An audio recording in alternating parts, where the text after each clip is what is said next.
What is up, my dudes? Welcome to another generic, pointless intro.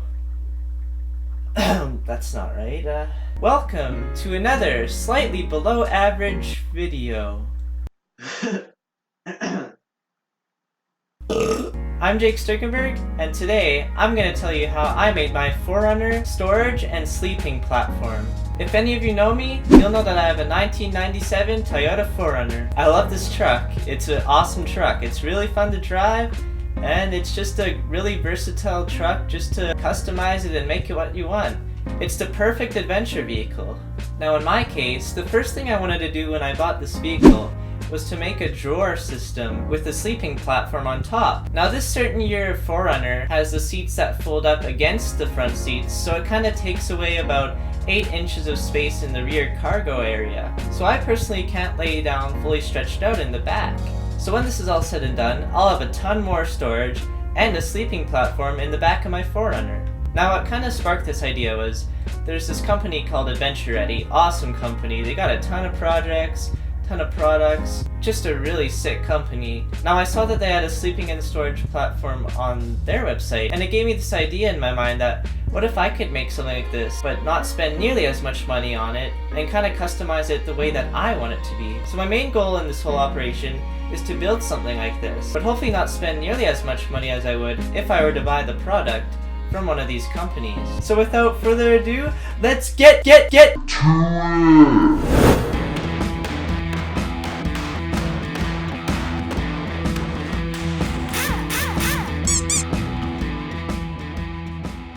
The project is made entirely out of spruce plywood, which I bought at Rona. I bought one sheet of 1/2-inch plywood for the top of the platform. I bought 2 sheets of 3/4-inch plywood for the bottom and sides of the platform. The first thing I did after cutting the plywood was I went out and bought some hardware. The first things I got were piano hinges and drawer sides. Next I got wood glue and the screws. Lastly I got heavy-duty drawer pulls. Now these drawer pulls I found on Amazon, and they're only $7 and they're really great quality. The piano hinges were 36" by 1", and I got them at Windsor, but you can find them on Amazon as well. I got 28" 100-pound capacity drawer slides. Now these I got at Windsor Plywood too, but you can find them on Amazon as well. The wood glue and screws I bought at Rona. The wood glue will be used for the drawers later. The 1.5" screws will be used for fastening the plywood, and the 1/2" screws will be used for the hardware.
So one of my main priorities was making it possible for the back seats to fold up while keeping the box in the back.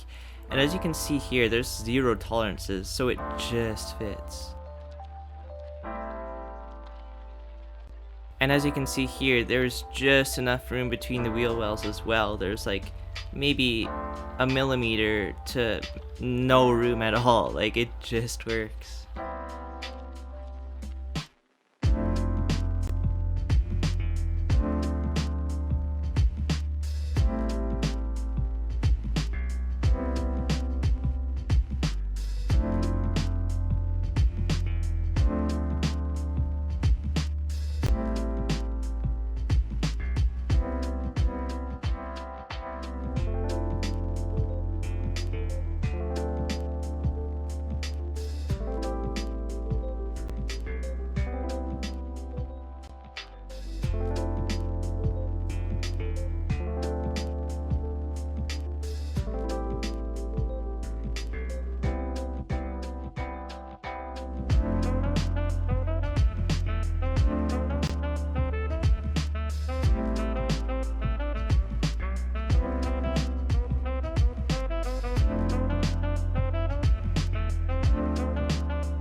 I got 1.5 and 2-inch hinges for the storage compartments and the side dividers, and I got another 36-inch piano hinge that I used for the extension for the platform. So basically what I've been doing to match the curves of the vehicle and to get these precise pieces, I've had to use cardboard and cut out the perfect shape for a layout. I bought 2 turnbuckles and 2 hooks for each side of the box so it wouldn't shift around while I was driving and it would keep it secure. This actually worked out pretty good because I could attach the turnbuckle hooks to the cargo loops in the back of the 4Runner. I got 2 corner braces for each front of the sides of the box. I decided to switch up these front panels just to maximize space in the compartments.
I routed a hole in the center of the drawer face for the handle, and I bought 1/2" black oxide screws, which you can get on Amazon.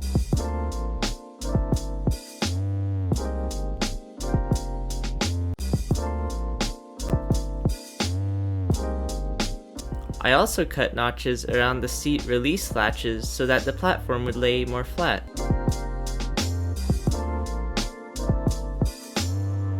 I made 2 drawers out of 1/2" plywood, the bottom being 1/4 inch.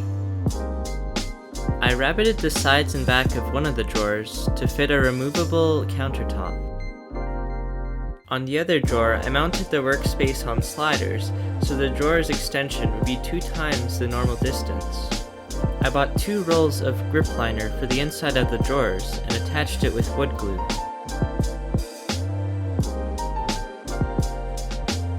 To assemble the drawers, I used 1.5" brad nails with a nail gun and wood glue.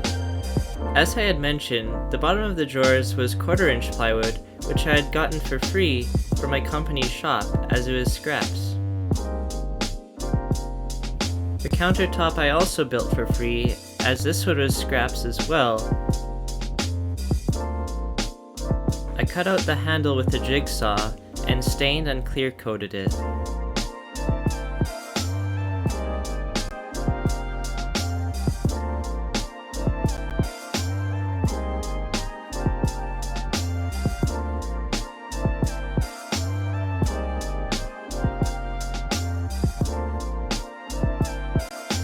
I decided to stain the rolling workspace as well, and clear coat it, since I was planning on using the stove on it and I didn't want it to get stained from cooking.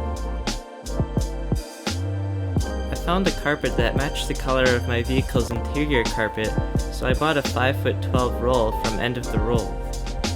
I also got a can of spray adhesive from Rona.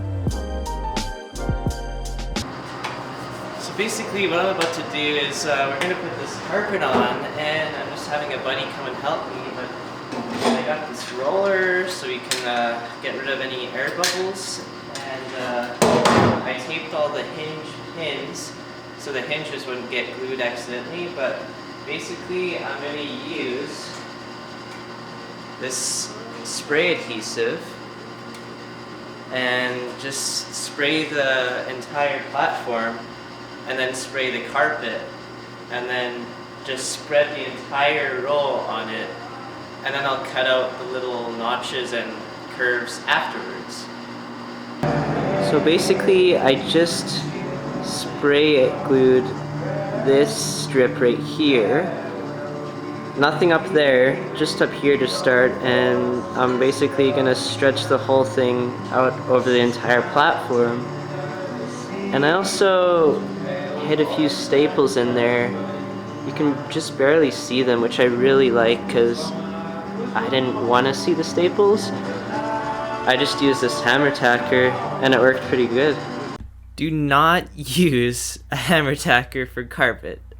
It is literally the worst thing you could use for carpet. But yeah, I should probably put a band-aid on or something.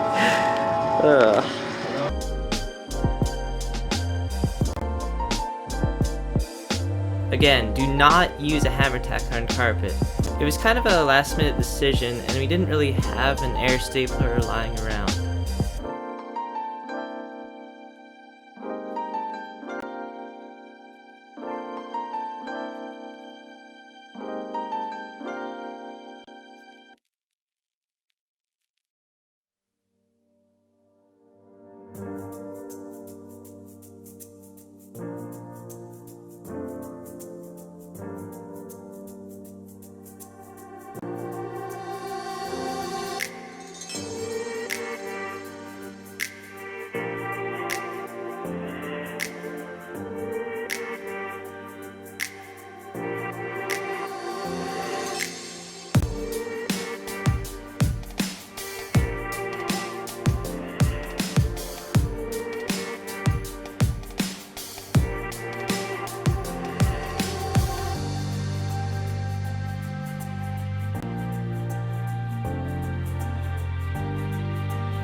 To trim the carpet, I got 3/4 inch metal grooved edging from Home Depot and screwed it into the edges of the plywood.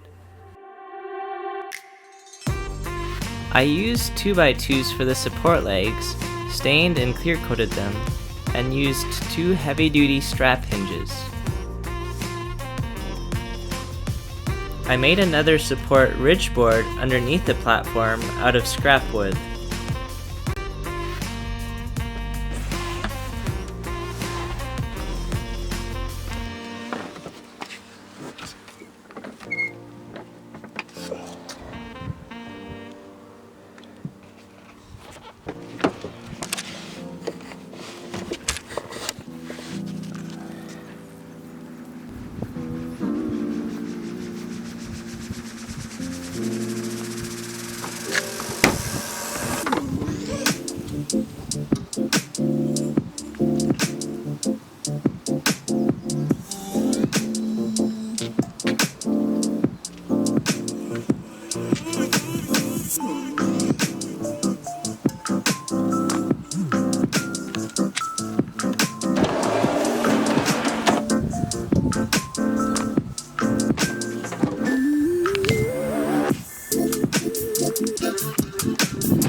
The project took 9 months to complete.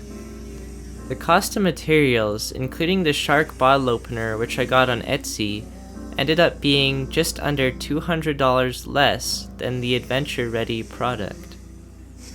Since I built the product myself, obviously labor rates weren't applied, but if they were, the project would have costed so much more.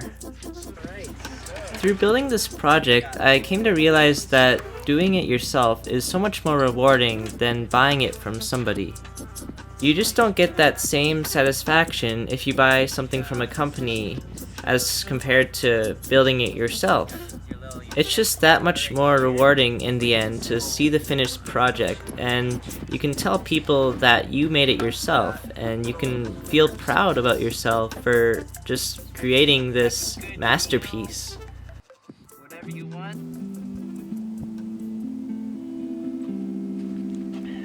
Well, as all good things do, this project has come to an end. But the adventure is just beginning.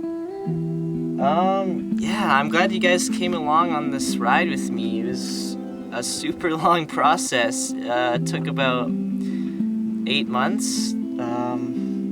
But I think it's gonna be worth it. It's gonna be awesome. It looks sick, so, and I'm super pumped about using it, so this is super exciting. And it's just super satisfying doing something like this yourself and not paying somebody to do it for you. So I'm actually really happy about this. I can't wait to use it.